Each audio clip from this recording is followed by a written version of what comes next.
Moving along to the skincare and beauty type related questions. Jana M., I'd like to know how you got into your skincare journey at age 22 before tretinoin was so popular. I think many people are probably curious about this. So my uncle is a dermatologist. He and my auntie, when I was a young adult, when I was 21, 22 years old, they were looking out for their niece, me, and my uncle said to me, Jennifer, there's this product that if you start using now, 15, 20 years from now, you will have the beautiful skin of your dreams, basically. And he educated me on the product. And at that point, I was already wearing SPF on my skin daily and taking all the necessary skin health precautions, because you can't really have a dermatologist in your family and get away with not caring after your skin. But to that end, I must also specify that Asians and Koreans in particular are very future-oriented, forward-thinking as a culture. So once again, they were looking out for me, and he really wanted me to be able to enjoy beautiful skin in my adulthood. And so in order for that to happen, I would have had to start young, and he wanted me to be on an anti-aging topical regimen from a young age. And that's how I got started so early on. One of you had asked me, could I smile close to the camera? So I'll just get that out of the way. I'm gonna come very close, so excuse me. And I'm smiling, and I'm gonna just exaggerate it because I do have lines, and I do, they're there. But I certainly don't want to encourage that, so don't ask me again. But yeah, there's my face. So Nina L. asks, do you think the goal eventually should be to use Retin-A on cleansed skin directly? I often sandwich my Retin-A in between moisturizer, especially in the winter, because the skin gets very tight and pulled and it's not comfortable. So I will use my CeraVe PM, especially around the nose, the nostrils, and the eyes, and around the corners of my mouth. I will put a layer of the CeraVe, and then I will go in with the Retin-A, and then oftentimes I will put more moisturizer on top. That's not going to hinder the product at all. It's going to act as a buffer and a protectant actually to the skin. So that emollients will help the Retin-A spread as well, because tretinoin, for those who haven't used it, it's not a very cosmetically elegant formula. There's not a lot of slip to it. So the moisturizer helps to spread the product evenly, and I often do that. Priyanka Singh asks if I can give some collagen options for vegetarians out there who can't consume broth.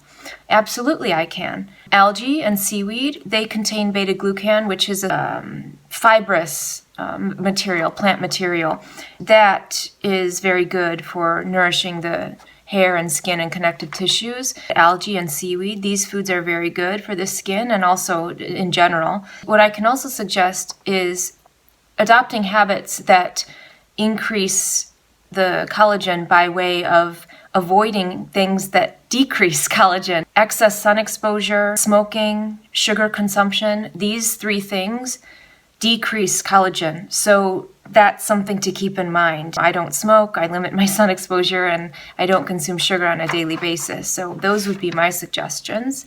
Susanna asks, do you use retinol only in the wintertime or year-round? It depends, but my mother has advised me to take a Retin-A vacation in the summer months because, the sun is more prominent in those months, certainly. I do wear SPF every day year-round, but it bodes well for the treatment to take a break. Also, I've been using tretinoin for so many years by now that my skin is immune to the formula, so I can go on and off my Retin-A treatment as I please, and that's another reason that I like topical anti-aging. I don't trust anyone with my face, if I'm being completely honest. I like to be in control of when I can discontinue my treatment should I need to.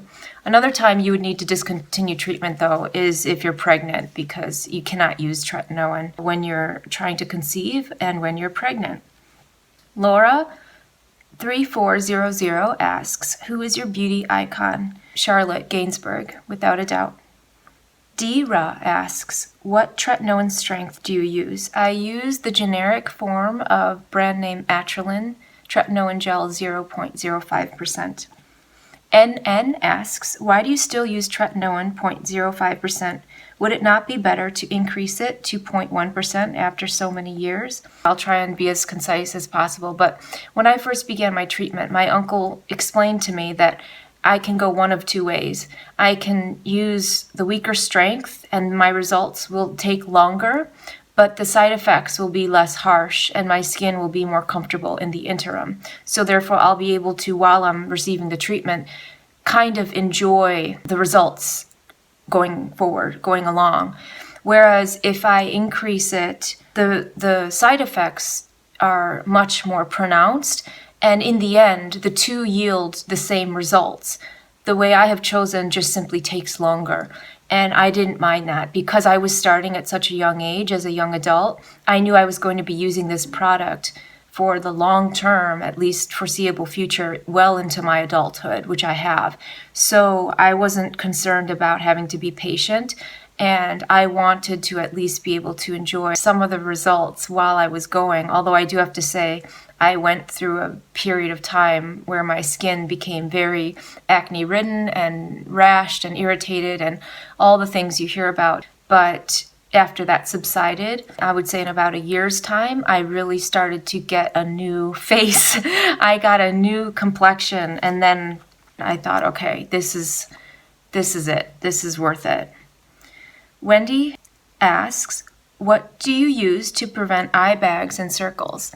I do believe that is a hereditary issue, and I've never had eye bags. You know, I'm sure as I get older, this area will sag and I will lose volume, but I do have genetics on my side because ever since I was a wee child, I've had really fat cheeks.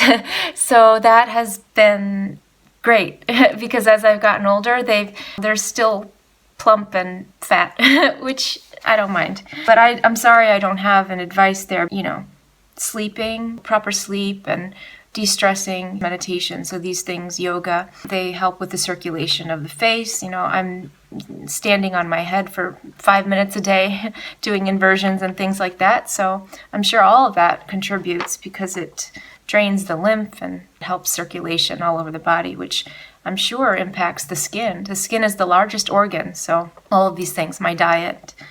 Best Lullaby asks, what is your eye care routine? I use castor oil. So I massage castor oil in a circular motion all around my orbital area like this, and then gently on my eyelids. And I do believe that's a large reason why my eye skin, although I did show you that, you know, I have crinkles and dinkles, but if I'm not exaggerating that, it's pretty smooth. So I think the castor oil, my 7-year protocol of nightly massage on my face, my eyes, that has not only nourished my eyelashes, but it's made it so that my eye skin is very smooth, which I enjoy. Hilda Gooseman asks, I was wondering what your routine was like when you first started. I would just use moisturizer around the orifices and to buffer and protect my skin, and then apply a pea-sized amount of Retin-A to my entire face, the planes of my face, so forehead, cheeks, and chin. And then I would apply more moisturizer over top of that. And I did that for about 2 weeks, applying just once a week to start. After I could get my skin used to that, I did every third night. I did that for a couple weeks, and I increased it to every other night. In that increasing, the titrating up, my side effects started to really take hold. So that was when I had to be very committed to the end goal that I talk about all the time, because you have to really be committed and wearing sunscreen and wearing hats, and it's just for that period of time in my life, I felt like my full-time job was attending to my face to protect my skin because it was peeling off and it was just really unpleasant in every way. And so I had to protect my face with hats and SPF creams and things and you name it. So I didn't take that casually is what I'm trying to say. So that would be my advice. Know what you're getting into. Not to scare you, but know what you're getting into, read up about the product, do as much research as you can, and if you're ready to commit to that and what it requires, and if the reward is worth it to you, like it was for me, or the desire for the reward, then I would say go for it, and good luck. Vanshika asks, is your sunscreen chemical or physical? I've been using the Obagi Sunshield SPF 50 broad spectrum, and it's a chemical physical combination sunblock, zinc oxide base, 7.5%, and I love it. It's what I'm wearing on my face right now, and at first when I apply it, it leaves a bit of a white cast, but then it absorbs. The only downside to it, which is not a downside for me, but it might be for people, it leaves the face very shiny. So as you can see, my skin is very shiny and reflective, but personally I don't mind, and I actually quite enjoy my shiny face because I would rather, again, this is a personal preference, I realize, but I would rather look shiny and greasy than look dry, dull, and like my skin is not moist. I like suppleness. I do, and I think it's a personal preference. So, can you talk about the skincare for your body, please? Yes, it's very simple. I use this Cetaphil, and then I also use this. This is an alpha hydroxy amlactin daily moisturizing body lotion. So it contains lactic acid, which is a chemical exfoliant, much gentler than retinoids, but has the same sloughing effect and smoothing effect. So the skin on my body is very smooth from those two products that I've used for many years. Faye asks, I'm 22 and would like to start using Retin-A, but I don't know which products I should use. The first would be Differin, adapalene gel, 0.1%. That's a topical retinoid, and I actually used that not only on my face in the past, but I used that on the backs of my arms to treat keratosis pilaris, which it cured right up, and I have not had that problem since. So that's a very effective topical retinoid, available over the counter, so it's excellent. Obagi makes a product. It's the new line Obagi 360.5 Retinol. That's a very good product. Neutrogena Rapid Wrinkle Regenerating Cream with Retinol SA, and then the Repair Cream in the same line. Those both I have used on my face and also the backs of my hands. That produces very good results. It's very smoothing and evening out of the tone and texture, particularly. That's a great one. That's also great to use on the neck because it's very gentle.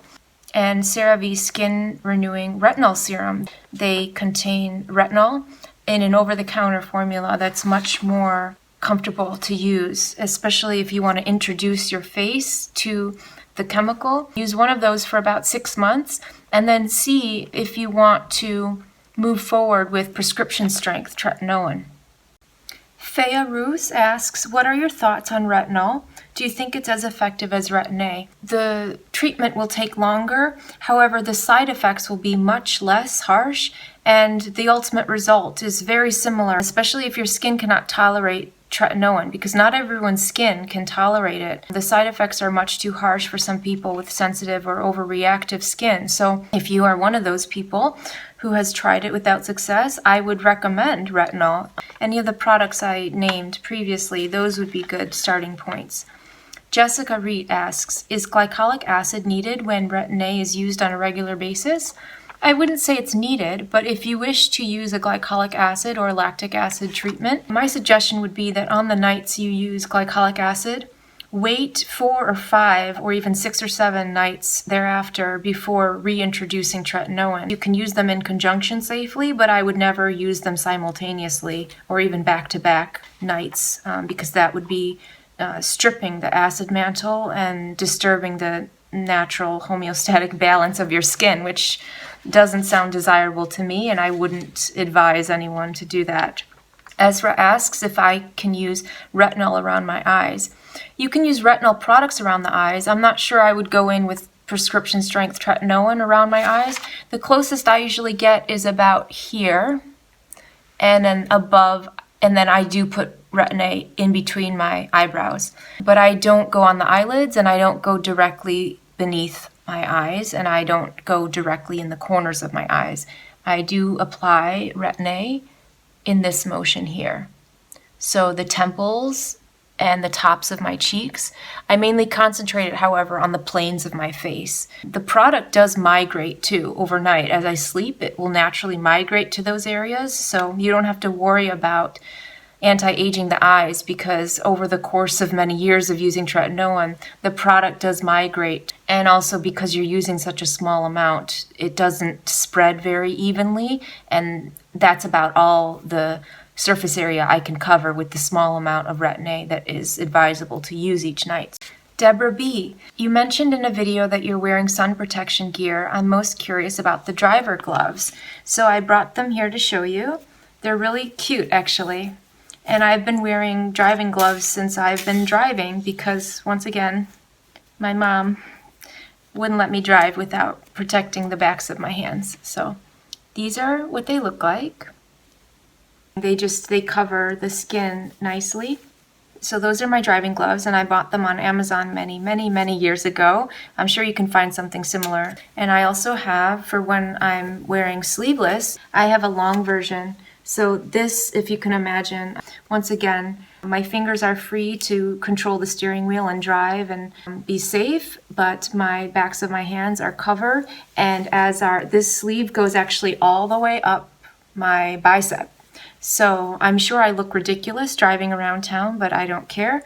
And those are my driving gloves and my driving sleeves. And then my hats, I have this, I have so many hats. So I never, in spring and summer, you will never see me without a hat. This one's my favorite. It's just a wide brim straw hat, paper straw hat, and I buy these at Marshall's. Whenever I see a good one with a wide brim, this one says UPF 50+++, sun and sand headwear. But I bought this from Marshall's for $5.99. I usually buy several a year and I'm good to go. I will answer one more. Hania Usmani asks, can I start using Retin-A treatment at the age of 38? Will it be worth it, or is it too late? No, it's not too late. 38 is very young still, so I would say, Hania, go for it. Educate yourself, like I said, inform yourself. Anyone can get results from this product. Sure, if you're younger, you have youth on your side, so you are in essence preserving that going forward in the same way that I did when I was 21 and 22. I started very young, so I was able to preserve my 20s skin. Not completely, of course. I think I look my age. I look 37. But what I'm trying to say is that I was able to preserve as much as possible my young adult skin into my, my 30s. It has been very nice having that delay. Like I always say, it has seemed to delay the premature visible signs of aging. My mother's the same way, actually. She's been using Retin-A for over 30 years. Her skin speaks for itself too. So we're both big proponents of Retin-A, and I would say it's never too late to start if you want that result. More than when you start it, I would say people have to be very knowledgeable about what they're getting into and what the treatment requires. You cannot use this product casually, because I see so many people, my uncle's patients, really messing up their skin, if I can be frank about it. They will use it and then they will go on a Hawaiian vacation or something and expose their skin, thinking that they can just behave like they're not treating their skin with some chemical, which is not the case. You have to double up on protection and be very mindful and very committed to that and exercise discipline. That's the one thing, is that you have to have discipline to know that this is not a casual treatment product, at least in my opinion and in my experience. This is a heavy-duty prescription strength product, but it produces stellar results, so you have to weigh the cost-benefit and if it's worth it to you. I don't want to go on and on and on. I received so many questions, and thank you all for your questions. I think I will leave it at that. To everyone who has subscribed, and to those of you who are watching me and actively leaving comments or silently viewing my content, I appreciate each and every one of you. I cannot thank you enough. I will see you in my next one.